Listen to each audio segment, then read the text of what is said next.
Masih dalam pengharapan kita tegak berdiri, menyentuh langit dengan tekad yang tinggi. Suara kita lantang menggema di dunia. Wirausaha disabilitas menciptakan makna.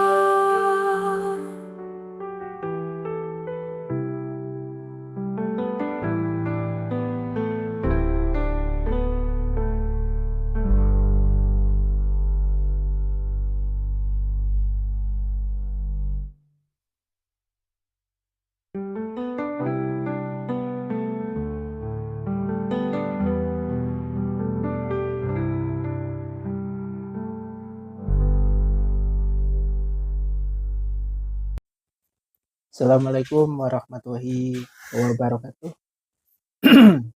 Masih dalam pengharapan. Kita ketemu ya di program HD Edukasi. Insya Allah selalu dalam kondisi yang sehat ya. Dan mudah-mudahan teman-teman juga selalu dalam kondisi yang sehat di hari ini. Kita akan sharing seperti biasa di program masih dalam pengharapan ini adalah edukasi tentang disabilitas non-disabilitas. Di session ini saya akan memberikan sudut pandang, sharing sudut pandang kata-kata yang kenapa sih harus dihindari ketika ketemu dengan disabilitas, baik itu spesifik ya disabilitas tunanetra maupun disabilitas secara umum. Saya awali di session video ini dari kata kok bisa. Nah ini. Yang pertama dari sudut pandang fitrahnya manusia, itu kata-kata kok bisa itu memunculkan heran, ketidakpercayaannya. Heran, tepatnya ya. Heran, sehingga otak kita itu menolak untuk melakukan atau menerima informasi tersebut. Kemudian bagaimana dari sudut pandang orang umum? Orang umum jika kita mendengar kata-kata kok bisa, itu artinya mereka tidak percaya. Jadi mereka nggak percaya tuh misalnya ketemu orang tunanetra yang bisa beraktivitas seperti orang-orang non-disabilitas. Mereka misalnya bisa pergi ke warung, bisa menjemput rezeki dengan jualan online, dengan jualan offline ya, misalnya mereka jualan makanan khas daerah gitu di jalan. Mereka sebagai musisi itu, baik itu musisi jalanan maupun musisi-musisi yang memang ada di dapur rekaman, ada di zona-zona entertain gitu ya, dan mereka yang ada di wirausaha. Jadi kalau kita ketemu mereka dari sudut pandang orang umum, kok bisa ini adalah kata-kata atau hal-hal yang menurut otak, menurut mereka itu menolak dan mereka tidak percaya.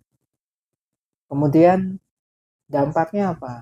Dampaknya jika dua sudut pandang ini digabungkan, maka kita menjadi orang yang nggak ramah, orang yang nggak bisa memiliki simpatik ataupun juga memiliki antipati ya, memiliki sebuah toleransi, rasa ingin membantu sesama.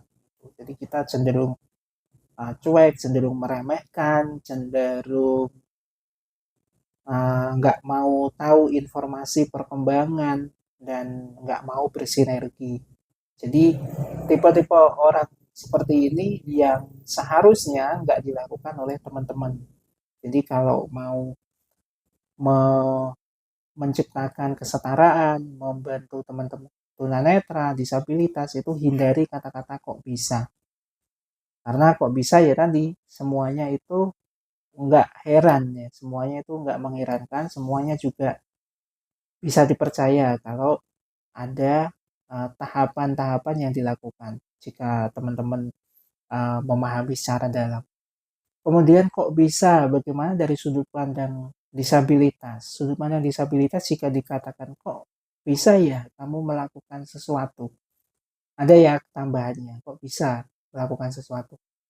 Maka buat dia teman-teman disabilitas ini jadi bertanya, seharusnya bagaimana sih yang harus kita lakukan sebagai tunanetra atau sebagai disabilitas?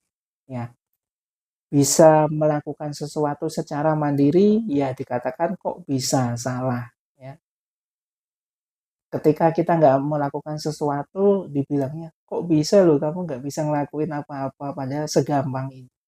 Nah, serba salah tuh. Jadi hindari kata-kata kok bisa, tapi harus bisa. Sebenarnya yang tepat gitu. Para ilmuwan baik itu dari hipnoterapi ataupun juga dari motivator-motivator besar maupun kecil dan juga orang-orang tua dulu sering mengatakan bahwa kita itu jangan mengatakan kok bisa, tapi kita mengatakan harus bisa. Apapun kondisinya kita harus bisa bertahan, kita harus bisa melakukan sesuatu. Dan kita harus bisa menjadi sesuatu, bagaimana prosesnya kita jalani. Jadi kok bisa ini harus dihindari. Ketika ketemu teman-teman tunanetra yang bisa beraktivitas ya jangan heran, jangan kok bisa, tapi anggaplah mereka adalah teman-teman atau posisinya sama dengan orang lain. Jadi mereka juga punya kemampuan, mereka juga punya plus minusnya, ada kurang, ada lebihnya. Karena kan manusia gitu. Dan disabilitas netra, disabilitas secara umum itu kondisinya ya sama dengan orang. Ada yang bisa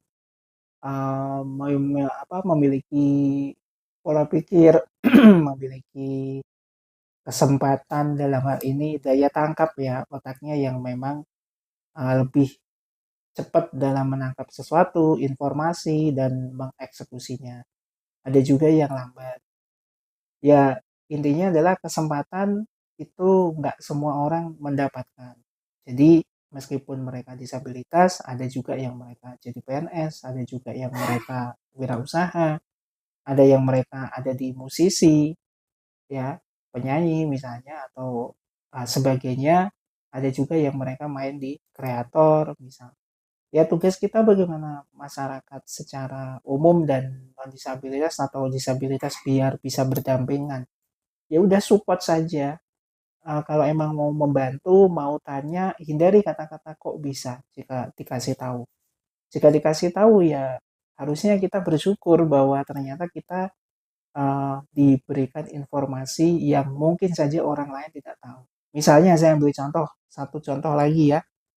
Ada nih teman saya non disabilitas, dia tanya ke saya, Mas Hadi kenapa jualan online dan bagaimana caranya untuk jualan online, produk-produknya seperti apa.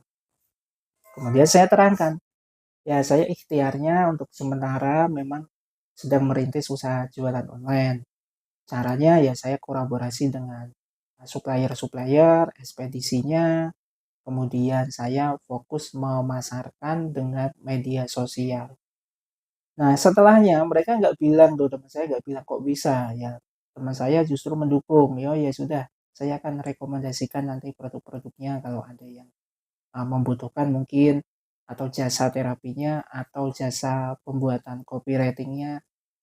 Dan dukungan-dukungan seperti itu yang memang kita butuhkan, bukan malah ketika tanya kita jawab jawabannya malah kok bisa. Ini kan cukup menurut saya itu kalau orang misalnya makan kemudian piringnya atau nasinya baru makan separuh nih tiba-tiba piringnya diambil, itu kan kayaknya kesel banget ya. Nah itu pun saya kalau merasakan misalnya ada orang tanya saya jawab jawabannya kok bisa ya gitu. Ya clear ya, mudah-mudahan contoh-contoh ini atau kata-kata ini perlu dihindari ya. Salah satunya yang sekarang saya bahas adalah kalimat atau kata kok bisa. Ini kita harus hindari jauh-jauh ketika ketemu tunanetra, baik itu mereka bisa melakukan sesuatu ataupun mereka yang memang butuh bantuan atau belum bisa mandiri. Karena bagaimanapun keterbatasan atau kondisi-kondisi yang kita alami masing-masing itu ujian ya. Orang non disabilitas juga ujian, kadang-kadang mereka dikasih mata yang bisa melihat, dikasih kondisi fisik yang cukup baik, bisa berfungsi semua, tapi mereka juga malah seringnya mengeluh, seringnya nggak memanfaatkan atau menjaga kondisi kesehatannya. Padahal kalau mereka tahu orang disabilitas netra pengen banget bisa melihat, ya, clear. Jadi mudah-mudahan bermanfaat sharing dari saya dan kita tetap menjadi salah satu individu yang memberikan kontribusi terbaik untuk masyarakat maupun juga untuk diri sendiri. Terakhir dari saya masih dalam pengharapan. Assalamualaikum warahmatullahi wabarakatuh.